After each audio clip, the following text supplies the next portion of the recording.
नमस्कार दोस्तों। हर संडे की तरह आज भी आपके साथ हाजिर हूँ और हर बार मैं आपको कुछ ना कुछ देने की कोशिश करता हूँ और इस कोशिश में मैं कुछ गिने चुने नामचीन लोगों को भी आपके सामने पेश करता हूँ। आज जो मैं वीडियो आपके सामने रखने वाला हूँ वो शायद अर्बन कोऑपरेटिव बैंक्स ने एक जो 30 अगस्त को एक रिज़र्व बैंक ने सर्कुलर निकाला था which was regarding presentation and disclosures. 30 अगस्त का शायद वो सर्कुलर है और वो सर्कुलर मुझे कहीं उसकी चर्चा या उसका डिस्कशन कहीं नज़र में नहीं आया। लोगों को सर्कुलर तो मिल गया है और ये जो वीडियो होगा ये आपके सामने दिसंबर के लास्ट 2 वीक्स में आपके सामने आएगा। शायद एक एपिसोड इसका 2022 के नए साल में आपके सामने होगा। ये वीडियो बनाने की वजह ये है कि ये जो सर्कुलर है एक तकरीबन 90-100 पन्ने का है और आज तक जो रिज़र्व बैंक ने अर्बन कोऑपरेटिव बैंक्स को जो गाइडलाइंस दी थी फाइनेंशियल स्टेटमेंट्स प्रिपेयर करने के लिए या फिर उसके डिस्क्लोजर के बारे में जो गाइडलाइंस दी थी वो मोटी मोटी कहीं एक सर्कुलर में आपको नज़र नहीं आती थी। और ये जो सर्कुलर 30 अगस्त को इशू किया गया है, शायद अर्बन कोऑपरेटिव बैंकों ने इसको ध्यान से देखा नहीं है। उसको बहुत ध्यान से देखना ज़रूरी है। उसकी वजह यह है कि ये under section 56 and under section 35A issue किया गया है और इस सर्कुलर को हम सबको बड़ी बारीकी से समझ लेना काफ़ी ज़रूरी है।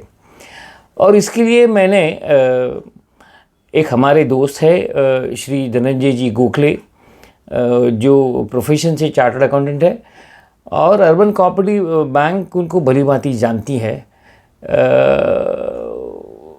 उनका मैं थोड़ा सा आपको परिचय दे दूं। ये पार्ट 1 है वीडियो का, जो पूरा इस विषय पे जो उनके साथ जो चर्चा हुई है, the discussion that I have had with him was almost equal to 2 hours, and since the circular was very big, I had broken it into 3 pieces. The first part is we'll discuss about what this circular is all about and what are its implications, and the second part of this discussion will be about some critical aspects like DTA, window dressing, and all those aspects are being covered. Or what do you mean by blocked account? इस तरह के सब discussions इस video में होंगे और ये circular आपको शायद 3rd क्वार्टर के एंड में इसलिए मैं दे रहा हूँ। उसकी वजह ये है कि 4th क्वार्टर जो होता है जिस पे अर्बन कोऑपरेटिव बैंक्स नॉर्मली अपनी बैलेंस शीट बनाने की शुरुआत कर देते हैं। They all start preparing their balance sheet in the 4th quarter to enable them to help them understand that March 22 will be the year where this circular will have to be used and implemented very effectively. अगर हम इसको अच्छे ढंग से इस्तेमाल नहीं करते या अच्छे ढंग से इसकी जो कंडीशन है या इंस्ट्रक्शंस है उसको अगर हम समझते नहीं हैं और कुछ अगर गलतियां कर बैठते हैं भूले से भी, तो शायद ये डायरेक्टिव होने की वजह से इसमें आपको पिनल प्रोविजंस लग सकती है। और वो पिनल प्रोविजंस ना लगे इसलिए the discussion is around the topic to understand the text in this particular circular and then implement it in your bank. मेरा ये कभी मानना नहीं रहा है कि जो मैं आपके साथ बात करता हूँ या किसी भी बड़े अर्बन कोऑपरेटिव बैंकिंग के लीडर को लेकर के अगर आपके साथ बात करता हूँ तो मेरा ये कभी इंसिस्टेंस नहीं रहता है या मेरा कभी कोई ये आग्रह नहीं रहता है कि इस वीडियो में जो कहा जाएगा वो आप पूरा का पूरा इम्प्लीमेंट करो। आपको सोच समझ कर इम्प्लीमेंट करना है। मेरी कोशिश यही रहती है कि मैं आपको शायद एक 3rd व्यू दूं या एक इंडिपेंडेंट एंगल दूं, जिसकी वजह से आपको ये इम्प्लीमेंट करने में काफ़ी आसानी होगी। श्री धनंजय जी गोखले पिछले 25-26 साल से as a chartered accountant practice कर रहे हैं। वो मुझे उनका जो प्रोफाइल है या उनका जो CV है वो देने से इनकार कर रहे थे। उनका कहना ये था कि अगर मैं उनकी प्रोफाइल मेरे वीडियो के पहले अगर बता दूं तो ऐसा हो जाएगा कि वो अपनी प्रैक्टिस को शायद एडवर्टाइज कर रहे हैं, या इस चैनल के थ्रू उनकी जो प्रैक्टिस है उसको वो बढ़ावा दे रहे हैं। इस तरह का कोई विषय मेरे मन में भी नहीं था, ना उनके मन में है। लेकिन थोड़ी चीज़ें मैं आपको उनके बारे में बताना चाहूँगा। वो ये है कि वो खुद चार्टर्ड अकाउंटेंट है, बहुत सारे बैंकों को, कोऑपरेटिव बैंकों को वो हेल्प करते हैं, कंसल्टेंट है, पब्लिक सेक्टर बैंक में सेंट्रल स्टैट्यूटरी ऑडिटर रह चुके हैं, और इंस्टीट्यूट के काफ़ी सारी कमिटीज़ और सब कमिटीज़ पे वो काम कर चुके हैं, लिखते भी हैं। इंस्टीट्यूट का जो मैगज़ीन है उसमें भी लिखते हैं, इंडिपेंडेंट आर्टिकल्स भी बहुत सारे लिखते हैं। उनके साथ जो बातचीत इस सर्कुलर के बारे में हुई वो शायद पूरी अंग्रेज़ी में होगी, क्योंकि ये सर्कुलर पूरा अंग्रेज़ी में है, and therefore we all must understand this particular circular, we must understand carefully. What I'm happy to tell you about is that his clear-cut thought process, clear-cut understanding of the guidelines, and clear-cut interpretation will definitely help you. So this is the first part I am presenting to you, and two subsequent Sundays there will be two parts, and the last part will be a little longer, which will have the discussion on the last portion of this particular circular, which talks about the disclosures. जो disclosure में जो बदलाव आए हैं उसके बारे में भी पार्ट 3 में उसका एक्सप्लेनेशन होगा। तो ये आप वीडियो ज़रूर देखिएगा। कोऑपरेटिव बैंक्स में जो आपके दोस्त हैं वो दोस्तों को शेयर कीजिएगा। आपको कुछ अगर सवाल है या आपको कुछ परेशानी है इस सर्कुलर के समझने में, मुझे मेल कीजिएगा। मेरे यूट्यूब के डिस्क्रिप्शन में आपको मेल ये कहीं भी मिल जाएगा। आपको हेल्प करने की हमारी कोशिश, या मेरी कोशिश जो है वो हमेशा रहेगी। रिक्वेस्ट यही रहेगी कि जो रिजर्व बैंक कह रहा है अर्बन कोऑपरेटिव बैंक को, उसको कंप्लाई करो। Be a compliant bank, follow the rules, don't break the law, enjoy the video, do share it, even if you do not like it, even if you do not like a couple of views expressed, you can comment on the views which are being presented through my video. Thank you for watching. Please do share. नमस्कार दोस्तों, हर Sunday की तरह आज भी आपके साथ मौजूद हुआ हूँ, लेकिन इस बार हमारे साथ है श्री धनंजय जी गोखले, जो चार्टर्ड अकाउंटेंट है, और उनसे जिस चीज़ के बारे में बातचीत होने वाली है वो काफ़ी एक डिफ़िकल्ट टॉपिक है। शायद उनके साथ जो डिस्कशन होगा उसमें शायद हिंदी की कोई संभावना मुझे नज़र नहीं आती। So the entire talk is going to be in English for the ease of your understanding, and we would like to decipher one of the significant circular that was uploaded by Reserve Bank of India on 30th of August, and this circular is regarding Master Direction on Financial Statements Presentation and Disclosures. This is almost 70-80 page circular, and you will realize that as usual the confusion prevails. As a UCB, मुझे क्या करना है, which part is applicable to me, and how do I interpret the various provision. क्योंकि ये जो master circular आया है, this particular circular is issued under section 35A and section 56, which means that if you do not conform to the guidelines which have been issued under this circular, you are likely to be penalized. And to avoid that and enable all the urban cooperative bankers to understand what this circular is all about, it is particularly about the financial statements that you present to your members, to the regulators. And since the Reserve Bank of India wanted to bring a uniformity across the board on par with commercial banks, and you all know that the Banking Regulation Act was amended last year in September 2020, where under the Reserve Bank of India wants that all the UCBs should be on a common platform in terms of presentation of their financials.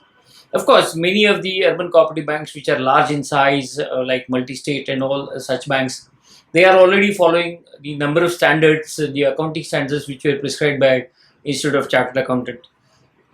Therefore, to understand and to decipher the exact meaning of these instructions, and to enable you to prepare for your upcoming, that is March 22 balance sheet, We are going to talk about the subtle provisions which are embedded in the circular, what a urban cooperative bank should do and what it should not do.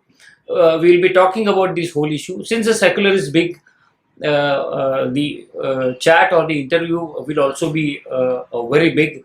We will be having 2 or 3 episodes of this interview for the simple reason it is not possible for me to cover in a 30 minutes capsule. So normally we'll start with the first capsule on this particular circular. We'll cover certain part, the part 1 of the instructions, and then there will be part 2 about the critical elements in these circulars, and the part 3 about the notes to the accounts and various other instructions which have been given by Reserve Bank of India. Will go page by page. So if you keep the circular ready with you, it will be easier for you to understand. Our friend Mr. Dhananjay Gokhale is a chartered accountant by profession and is a well-known entity in urban cooperative banking sector. So you all know him. Many of you could have interacted with him, but he is popular for his no holds bar view and almost always falling in favor of Reserve Bank of India, falling in favor of the institute. So he is also one of those few chartered accountants who do not advise the urban cooperative banks to do things wishy-washy way, believes in regulatory compliances. Dhananjay sir, namaskar. Thank you very much for joining this talk and on my channel. This channel basically helps the urban cooperative banks in understanding several complex things which the urban cooperative banks don't get directly from the circular, and there are no advisors.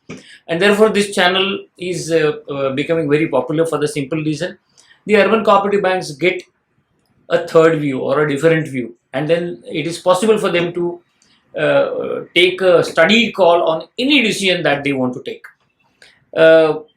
Before I start to talking about this particular circular, I would request you to give a brief view about this particular circular, how it is beneficial, how difficult it is for the urban cooperative banks to comply, and whether you feel that Reserve Bank of India is really trying to kill the urban cooperative banking sector, as is the popular version from the people who find it difficult to comply with the RBI laws. Says. Yeah. So as far as the circular is concerned, the basic intent of RBI is to harmonize the accounting system in across the banking sector, not only to urban cooperative banks, but to commercial banks also, and to all kind of banking entities. So there is nothing like killing UCBs or something of that sort. In fact, it will be a kind of a parallel which one can draw from all the banking entities which exist in India.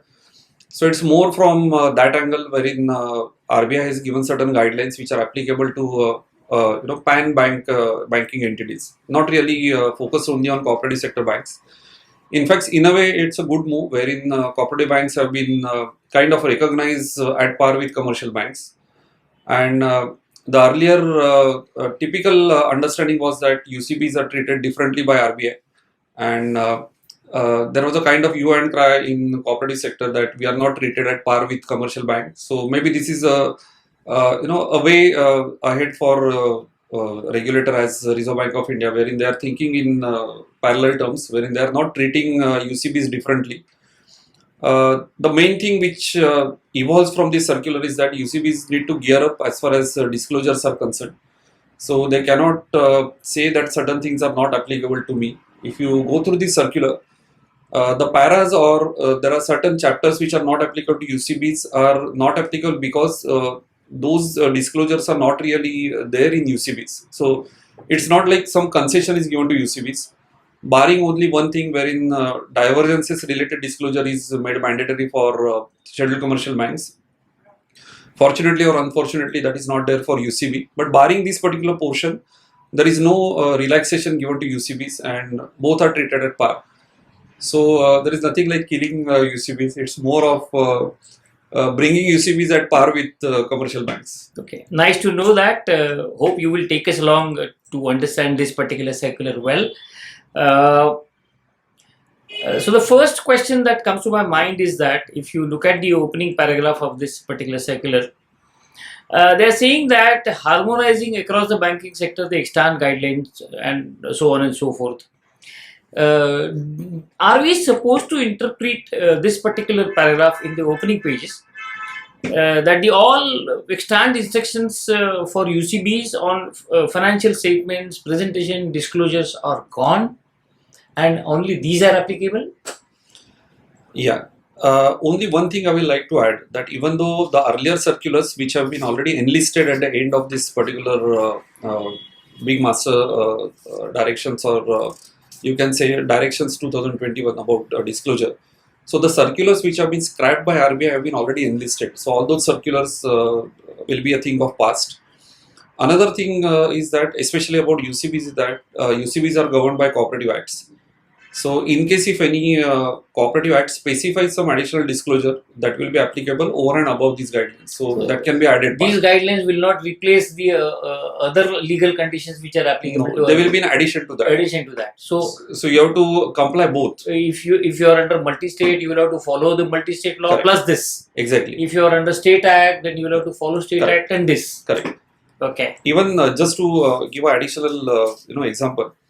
See, as far as multi-state cooperative banks are concerned, ex gratia is required to be disclosed below the line item, which is not the normal. Sir, ये below the line or above the line की बारे में तो हम जानना चाहेंगे, because this is something which has been confusing the sector.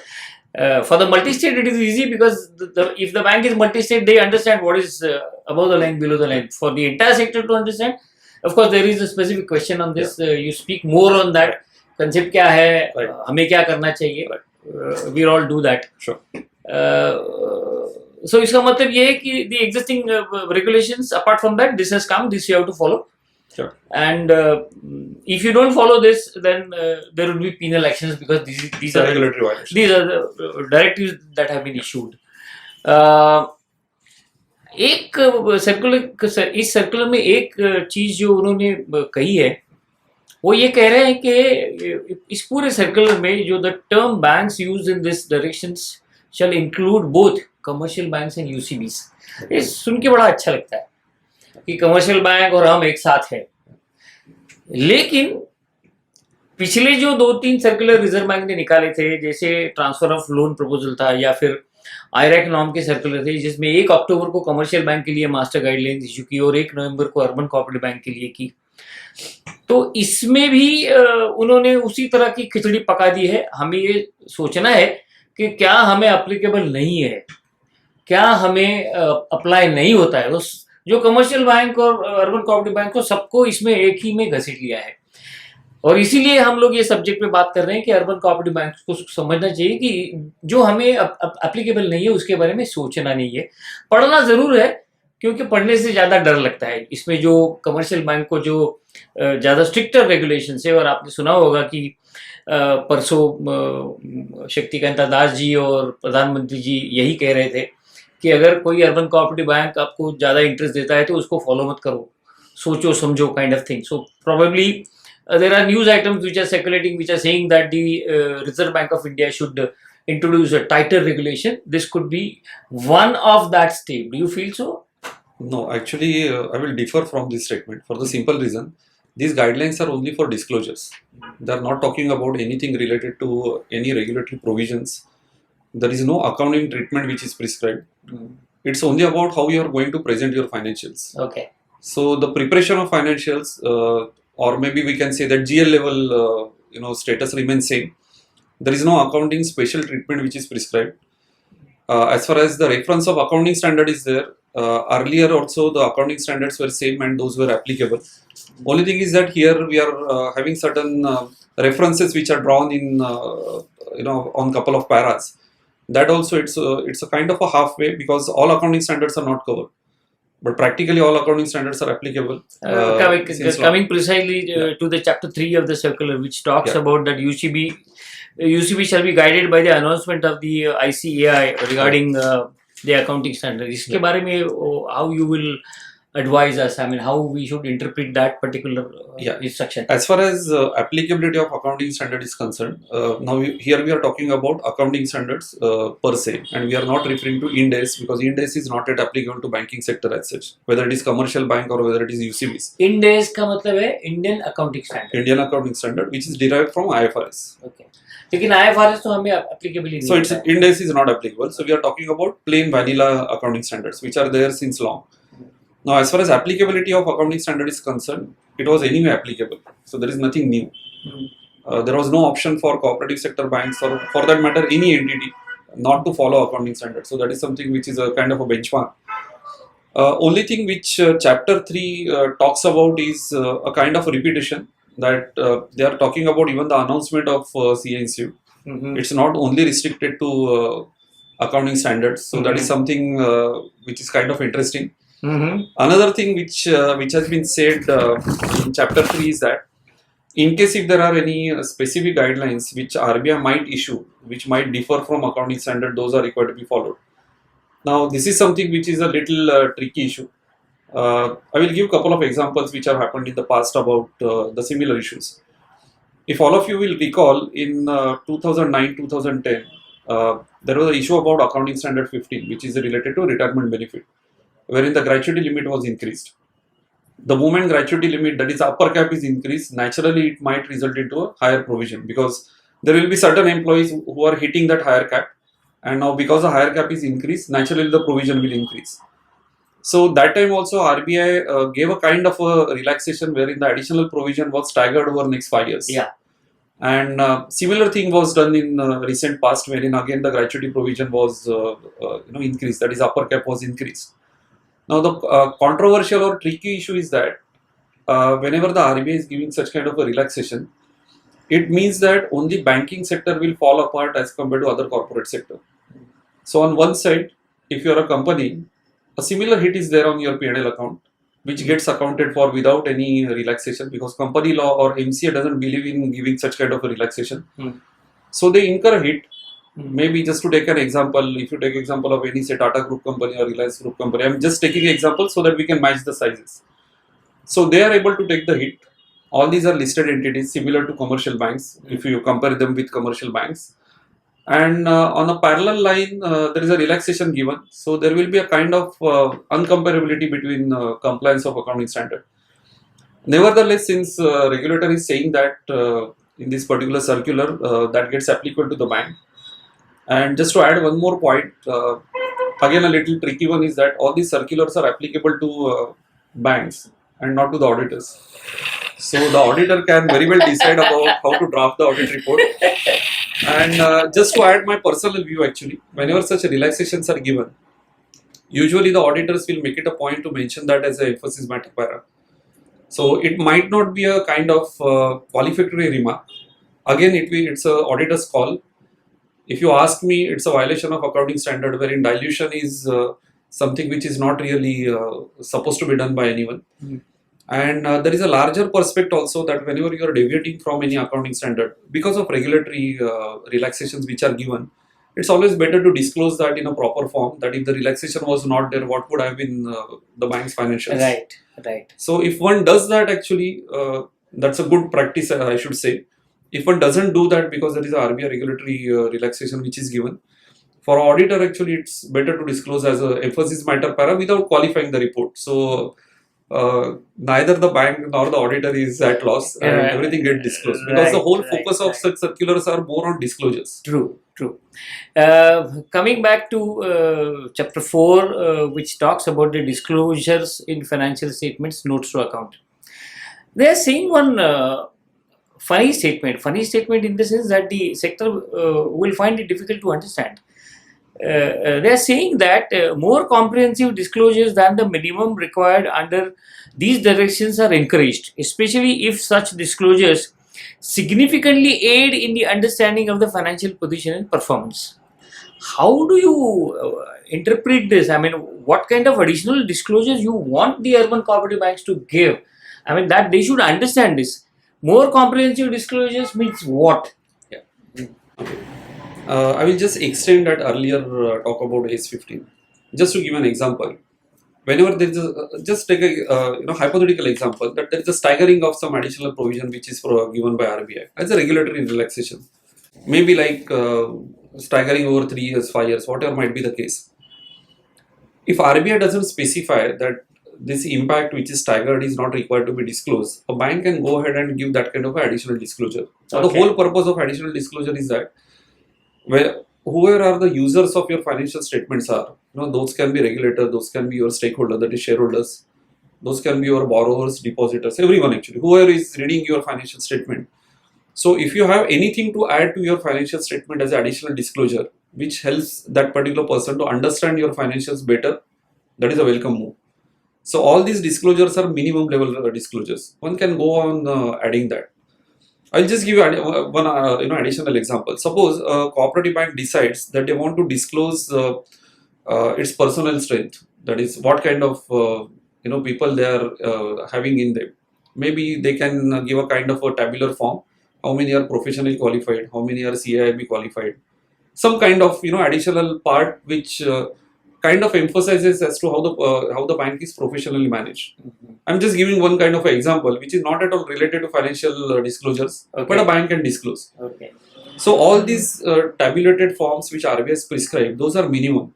Okay. It might also happen that suppose you are having a kind of a disclosure which you feel that which might mislead your user of the balance sheet or user of financial statement, you can add certain points.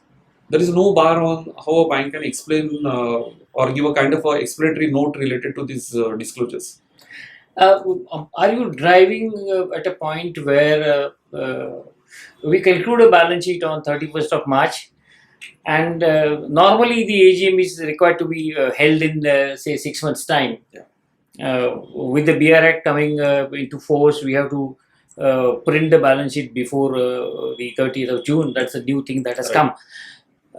If there is a major event impacting the balance sheet not as of 31st of March but subsequently, मान के चलो कि मेरे balance sheet में एक 10 करोड़ का account है, वो जून में या जुलाई में एनपीए हो गया और वो बोरोर ही मर गया and there is no legacy, तो मेरा 31 मार्च में अकाउंट वो परफॉर्मिंग था और जून में अगर ये अकाउंट होल्डर की डेथ हो गई और मुझे दिख रहा है कि मैं ये पैसा रिकवर नहीं कर पाऊंगा, तो will that help me in disclosing as a more comprehensive disclosure in terms of asset, or how is that? See, for example, suppose you have a major loan, maybe say one loan out of say top 5 borrowers, and maybe because of certain natural calamity or even a normal human calamity, the loan has turned into a bad loan maybe in the month of June, and the balance sheet signing date, that is naturally before signing of the balance sheet. Now these events per se will not affect your financials in the sense, though these are not really events occurring after the date of balance sheet as per accounting standard. The reason being, events occurring after the date of balance sheet are those events or those kind of that kind of information which throws light on events which are already were in existent as on 31st March. Okay. So on 31st March, presumably that borrower was live and the account was performing and everything was there. But maybe it's a major event for the bank.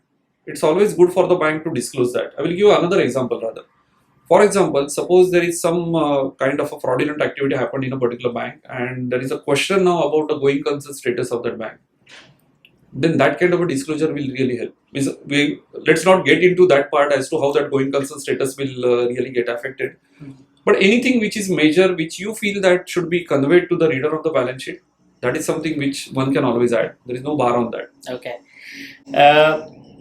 If you look at chapter 6, for the first time there is some clarity on interbranch account and provisioning for net debit balance. Yep. Now, typically a banks under CBS, they do not have the contra entries pending for interbank transactions because the transactions simultaneously do take place. Well, here is a case where the Reserve Bank of India is talking about the concept known as blocked account. This is a completely new concept for the urban cooperative banks. We have never dealt with the idea of a blocked account. Although reading definitely gives you a comfort that इसमें क्या होना चाहिए, किस तरह से होना चाहिए.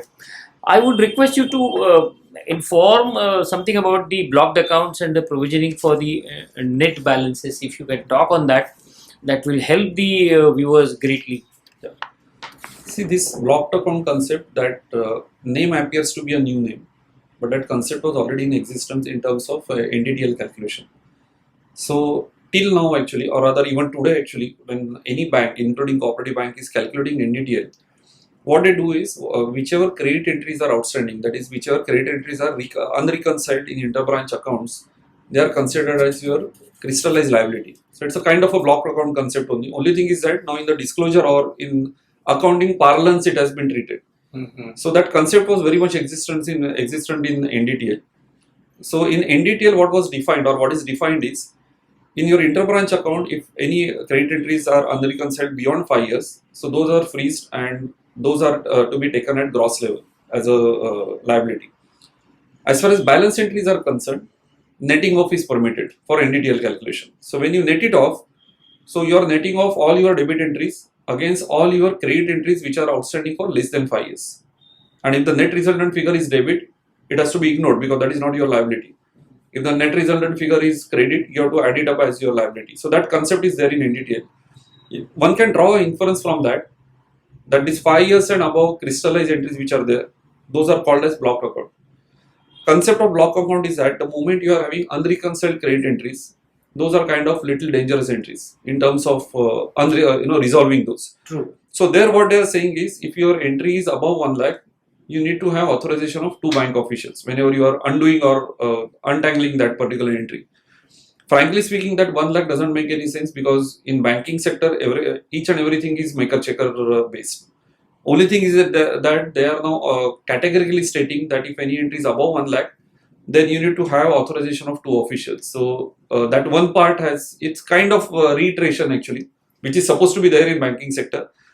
As far as provisioning is concerned, conservative accounting calls for any provisioning wherever there are debit entries are there and where there is maybe enough information is not available or the net resultant figure is debit figure.